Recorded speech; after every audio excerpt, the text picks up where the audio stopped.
Hey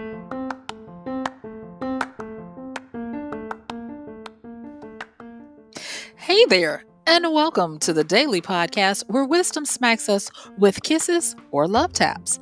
I'm MichelleSpiva, a wisdom strengthening coach, your host, and practical priestess of wisdom. Mwah.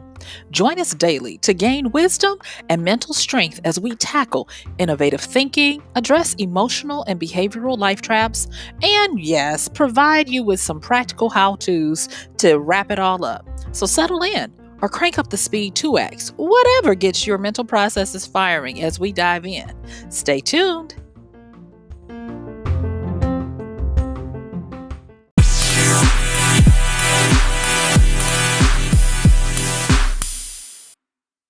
Yay!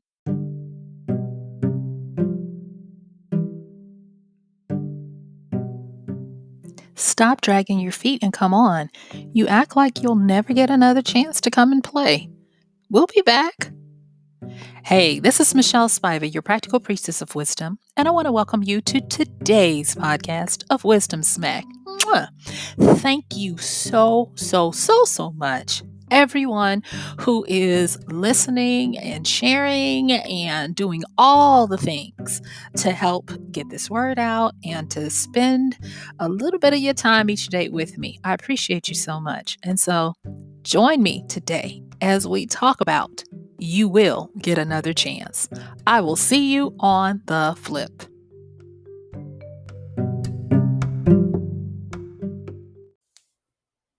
All right. Thank you for joining me today as we talk about you will get another chance. And the reason why I'm putting this out is because now that most people are starting to realize that this is real and we're possibly going to be shut in for a while, it's starting to hit. And I'm going to tell you that I definitely understand. And as I was doing work today and exercising and all that different stuff to try to stay on my grind, stay on my schedule, I thought about people who this is new. This is your new normal for a while. And I'm determined to just minister to you as best I can, as wisdom will allow, to give you some nuggets here and there to help you make it through. So, with this, the first thing I want to say is that when you feel like things are not out of control, it causes a constriction. And that constriction that you feel, that tightening of the loss of control, makes you fixate on the things that you feel are out of control. So if you have people that say, I just have to get out and get fresh air, you know, I would ask you to look at what is it that you feel like is poisoning you, that you feel like you don't have the fresh air. Um, my mom, when I was growing up, from the A part, she used to tell me things like, why do you always act like you're never going to get to do what you're doing again?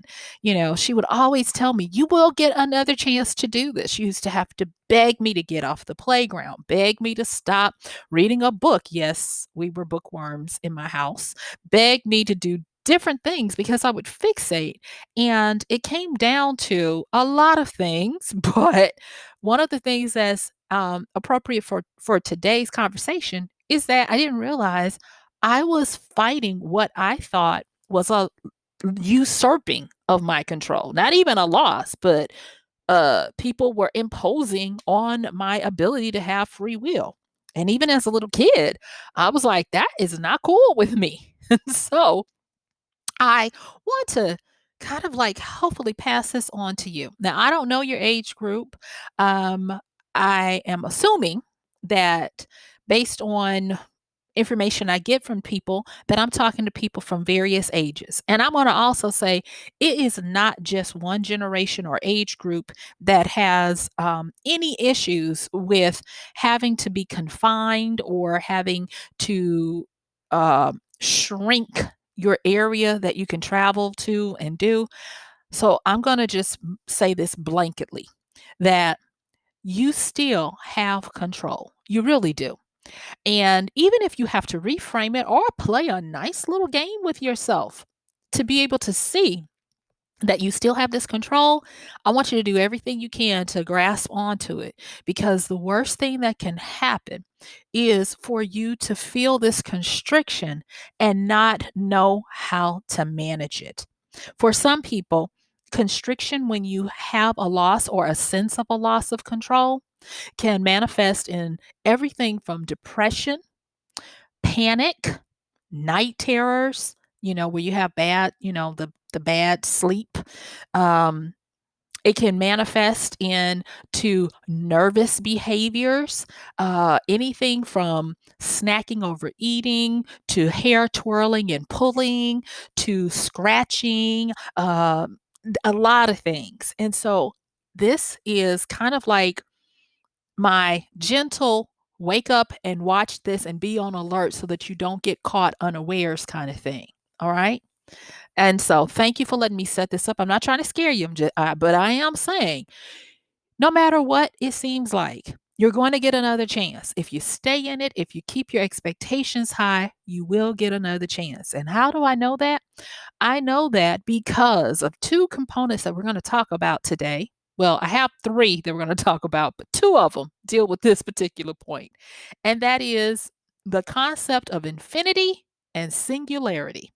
Now, before you start, don't shut me down when I'm preaching good. It's not going to be out there. If you've listened to this podcast, you know we don't go way out there, but we do talk about some stuff.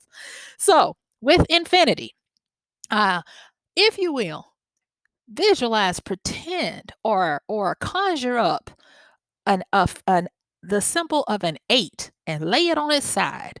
What you have there is the infinity symbol.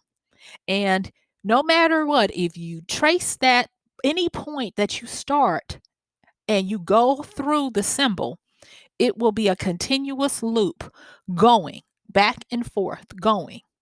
And because of the concept and the reality of infinity, we can say that there is truly no unique event, no singular moment or chance where it won't come back again.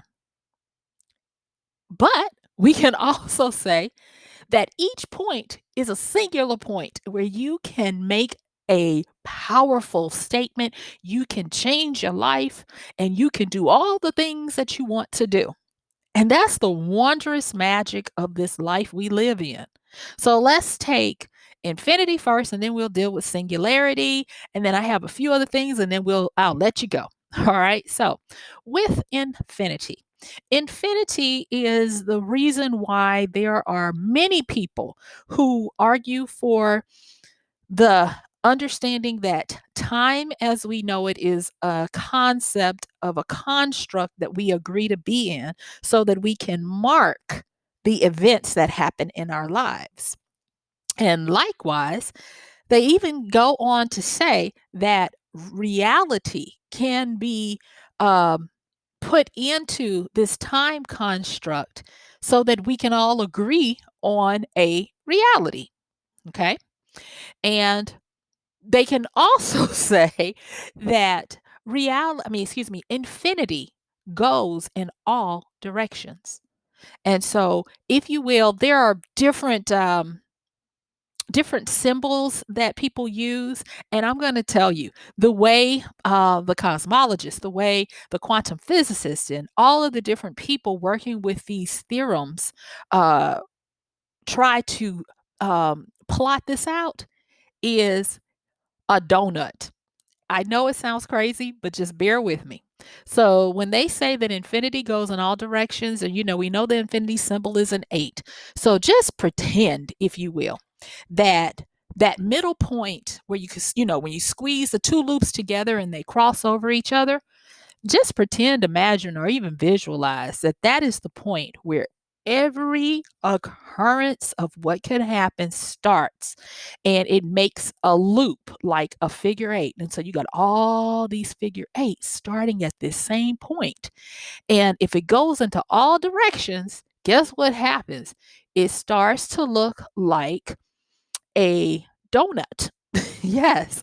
And so if you squeak, because at that little point where they loop over in the middle is that depression in between. And so that is how the people who do this for a living and do all of these imaginings of realities, of times, and of planes of existence. That's how they visualize it so that us mere mortals can understand it. And the reason why I'm taking the time to go through this and talk about it is because I want to ask you, do you think that maybe in one of those infinite loops that go around to make that circle of all of those loops happening, do you possibly think that you could probably experience something again? And I ask this because of the old adage, there is nothing new under the sun. I talked about Voltaire's famous statement that says history doesn't repeat itself, but he said man does, but I'm going to say humans do. And the reason why I'm going to say that is because of the idea of the infinity loop and the singularity. So now that I've talked a little bit about the infinity loop, just to try to get you to understand that just like you have a donut, and when I say a donut, it's not that the hole is so big in the middle, it's just that it is that area is where all of the possibilities happen for you to jump to a different infinity. And that's where the singularities come in. Now, Ray Kurzweil came up with a concept that talked about AI, the robots, the intelligence, and he wrote a book about it. And I tried to read the book. I'm only about a third of it in, and it's very meaty and very dense. So I'm going to be continuing to work my way through it. It's in the group with a lot of those other ones that I'm working my way through because I need time to process and make notes and understand. And so I am reading that book, and it is a quintessential book on the idea. And the gist of what he was saying is that there will be a singular event when our creation overtakes us. And I am not here to argue about Terminator. I'm not here to say any of that stuff. I am simply using his idea of the singularity as a jumping off point for singularities in your life. And what I want to say is that his theorem, his hypothesis, is well warranted and documented. And you have a lot of people in the know who agree with him. Elon Musk and the late great Stephen Hawking's and a lot of others attest to this. Now, it didn't make a lot of news, but it did make the news. And about, I want to say, sometime back in January of this current year, there was a few articles that talked about the fact that our quantum computing has now reached the singular point that Ray Kurzweil talked about, where we can no longer figure out what is happening. And it comes from the concept of machine learning. And what machine learning is you give a computer one or a few things, and then you leave it alone and you say you must learn everything from here.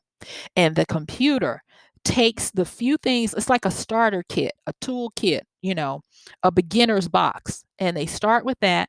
And then as they start to learn about those components, how to mix them together and such, then the computer looks for additional information, or it observes and it takes notes and it starts to grow and learn. And because of that, and us moving into quantum computing, and the difference between what we knew as regular computing and quantum computing is, from my humble understanding, is that whereas most computing had a one or a zero or an on or a off, quantum computing can take that same one or a zero and make it the same at the same time. meaning that it can be on and off at the same time, which exponentially grows the computer's capacity to learn. And so, supposedly, in January of this year, we hit that singular balance where those in the know admitted that they no longer can keep up with what computers are doing. Now, that's not to scare you. And you might be saying, well, what does that have to do with the fact that you'll get another chance? Glad you asked. It means that because of how our creations are learning, there is wisdom in understanding it for ourselves. And it is this, that if you desire to do something again, have a do over, um, get a reset, a reboot, um, be able to go back and change some stuff. You can't possibly go back in time to change something, but you definitely can go back to the middle of that infinity loop and start a new loop. There are ways that you can do this. And we're going to talk about control, because remember, we talked about the loss of control. One of the ways you can do this is through regaining a certain amount of control. But before I move there, let me finish this thought and what I have in my notes for you. And what I want you to know is that you no longer have to uh, confine yourself to just doing what is expected or doing what the treadmill of your life says.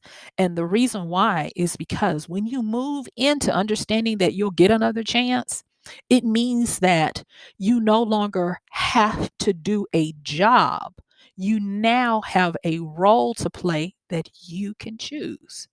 And it is usually going to be, if you do it right, it's usually going to be a role that you play that a lot of people will depend on or be affected by.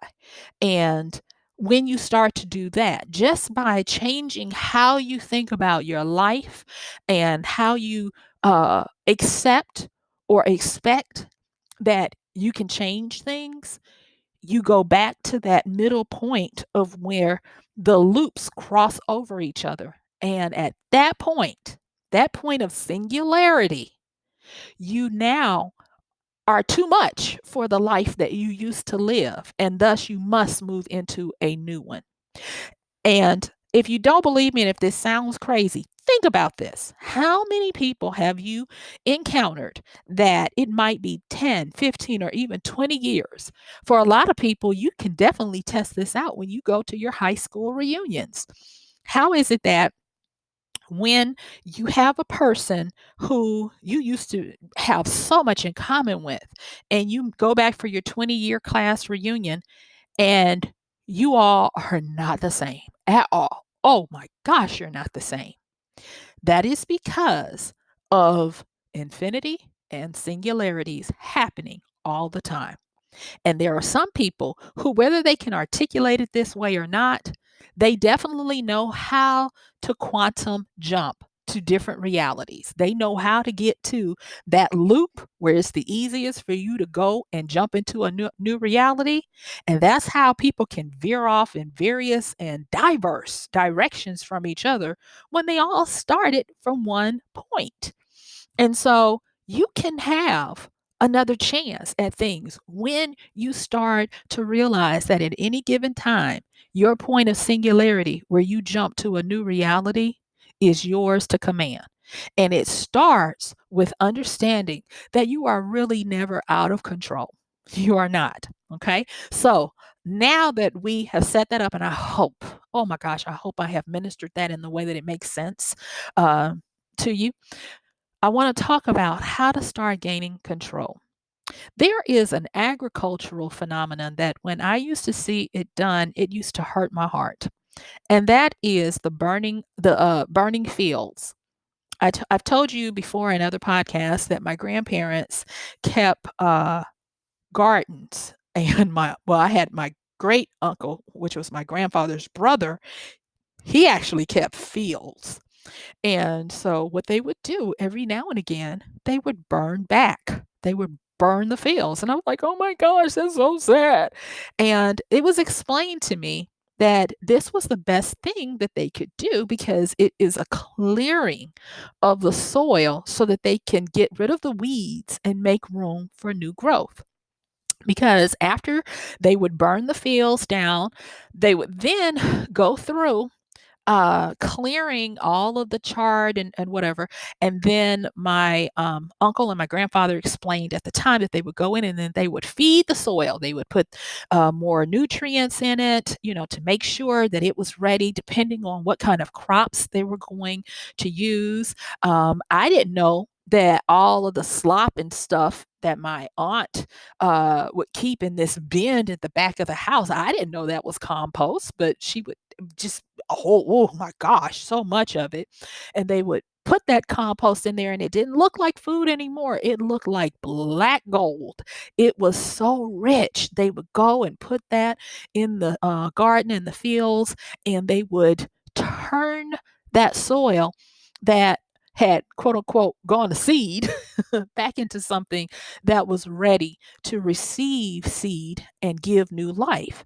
And I want you to understand that if you are at a point where you're feeling confined, where you're having a lot of regrets, a lot of missed opportunity feelings, don't fret, because you'll get another chance. And it's not where you're losing control even. I need you to know that that at any point you can go back to that middle and you can hop to a new reality and you can do a control burn. So what does a control burn look like in your life? Well, the first thing is it looks like a plan. You have to plan to do away with all the stuff that no longer serves you, all the stuff that has gotten you to the point where you are that you don't like. And it's not going to feel good, because the last time I checked, burning does not feel, look, or seem right. But sometimes it's the best thing because it is a clearing and a cleansing. And so dare to go through your life and look at all of the stuff that is no longer viable, that's no longer has any life in it, that no longer can get you to where you want to be, that no longer can support you being able to go and have another chance at something that you might have missed out on, and that can no longer propel you to the future of being who you want to be. And it starts with you. This is the thing that is the hardest part of when we deal with quote unquote getting another chance, especially if it deals with people. So say for instance, the one that got away. I'm gonna just tell you right now, this is not what this podcast is about. They got away, they gone. But I need you to understand that there's somebody else, and that somebody else will be magnetized to you when you take care of you, of understanding that there is truly nothing new under the sun, that as long as infinity is here, that things repeat, and that as long as you can make your singular events where you get to the point where you can no longer live life as you used to, you are now a different person on a different frequency, on a different level, then you can do this and be willing to have a controlled burn. And see, that's the operative word: control and burn. You're not going to self destruct as much as you're going to clear and cleanse and purify your life. Look at the areas that it is that you want to do something. For some people, you want to be more, you want to have high reputation, higher status, more income. That comes down, when we get to it, that comes down to being clear and being able to produce and being able to learn. Yesterday, I talked about 4 things that I use to make sure that I can go through my day, and that is I know how to learn, learn how to think, learn how to work, and learn how to produce. And you can borrow that. I'm giving it to you for free. Those 4 things will help you do a lot of stuff. But likewise, if, say for instance, you think, oh, I had a missed opportunity to be healthy. No, you can make it now. You can do it now. It's never too late. You're never too old. You're never too stuck in your ways. You're never too poor. You're never too rich. You're never, never, never. if you have the expectation, if you know, and if you are confident to be able to start working on yourself. And that comes in to having the ability to control what it is that you burn up, that you do away with, that you purify, that you take all of the crap out, and that even when you're looking at your thinking and what your beliefs are, have a control burn on those. Burn up the stuff that hadn't gotten you the things it promised. There are too many times I see people continuing to make investments because the sacrificial effect is at work. Have you ever had it where you continue to do something and when you get down to the honesty of it, the only reason you're continuing to do it is because you've invested so much money or time, but it's still not giving you the rewards and it should have been paying off by now. But you feel like, oh, I can't give up on this because it's either too embarrassing, it's too painful, or you'll feel like a fool if you stop. But I'm going to tell you that sacrificial effect, you need to give that up and you need to stop, because that's a lot of how we keep ourselves from doing the things that we want to, from getting another chance, because we continue to stay bound to things that are dead albatrosses around our necks simply because we feel like we've already sacrificed so much. So why not just continue to sacrifice so much? But if you know that you can control the burn, you can burn away those chains, you can burn away that albatross around your neck, and that you don't have to feel bad because of all the sacrifice that you've done. You don't have to uh, feel like you can't ever enjoy or have something for yourself anymore. Stop that. The other day, I talked about narrative decline, and I talked about how these are the stinking thinking that we do. These are the bad stories that we either tell ourselves or we let roam around unattended in our minds that tell us that no one will ever love me. I'll never be able to make any more money. I'll never be able to get another job. I'll never be able to do whatever it is. And the list goes on and on. Or they're the narrative decline stories that tell you all the reasons why you can't do it and make it sound just as rational. And it's real insidious because these stories are not blatantly screaming that I'm a bad narrative. No, they're very slick. And those are the first things that need to be burned up. In the mornings, there is this process called morning pages. And uh, I would tell people, if you can't do it in the mornings, then do it at night. Just write down all that crap that's rambling around in your head. Don't try to edit to make it look pretty. Don't try to just talk about the good stuff. Put all the bad stuff down too. If you're scared, write it down. If you're fearful, write it down. If you feel like, you can't make it another day or whatever, write that crap down. Get it out of your head, because that is part of the control burn that you're going to do to clear out all the weeds and make room for new growth. And as you plan your path, you're going to start to see that the path gets straighter and straighter and straighter as you do this. And don't think that just because you are going to try to get another chance at something, that it's either going to be all bad or all good, because you're wrong on both accounts. It's going to be a happy mix. Okay. I have some people that get upset when they're like, well, it's supposed to just fall in my lap. Now that I know this stuff, it's supposed to just happen. And that's not the case. And there are some people that say, is this right? I feel like the other shoe was going to drop. It came too easily. And they are the ones that are thinking that I'm really never going to get this. And they're shocked. And I'm like, you know what?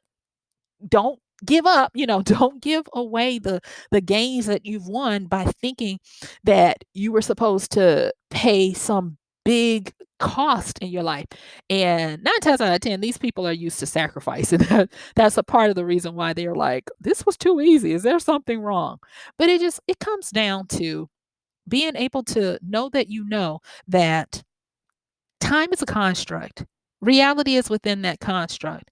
And thus you have the power to jump to different realities. They actually call it quantum jumping. And if you start with understanding that Infinity is a big old loop that meets in the middle. And if you get to the middle and jump to another loop, you know, and that's your point of singularity. Singularity being that singular time when everything changes and nothing is the same ever again. That means you can put yourself on a new life path to get to the things you need. When I first realized this, I think it was maybe about maybe 3 or 4 years ago. I was like, "It can't be this easy." I guess you could tell I'm one of those people that loves to do that sacrificing stuff, and I was like, "It can't be this easy." But then I dared myself and I tested it and it was right, and I was like, "Oh my gosh." Never realized that it could be something as simple as that.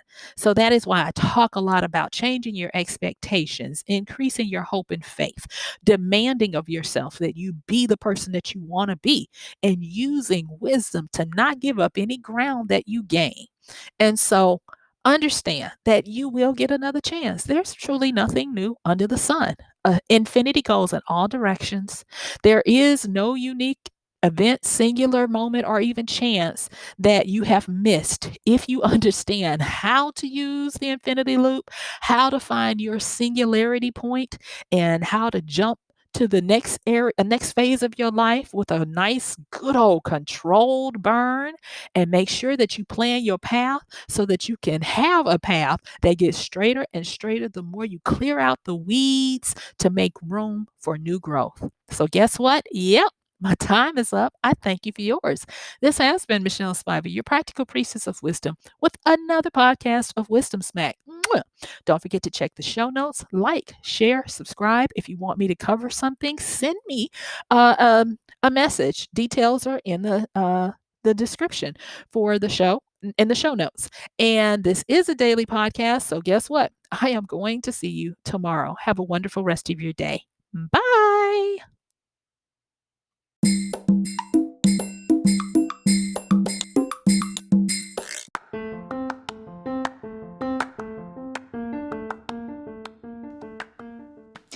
And that's going to do it for today's podcast of Wisdom Smack with Michelle Spiva. If you like this podcast, please help us get the word out. Like, comment, subscribe, and even share. And if you really like it, please help us continue to get the word out by considering using this show's link for Amazon. So when you want to go to Amazon and you do all of your general shopping, please use MichelleSpiva.com/AMZ. It's simple as that. It doesn't cost you anything extra, and this show might receive a little bit of commission that will go towards helping to further get these episodes out to you and to others. So thank you so much for listening. This has been Michelle Spiva with Wisdom Smack. Bye.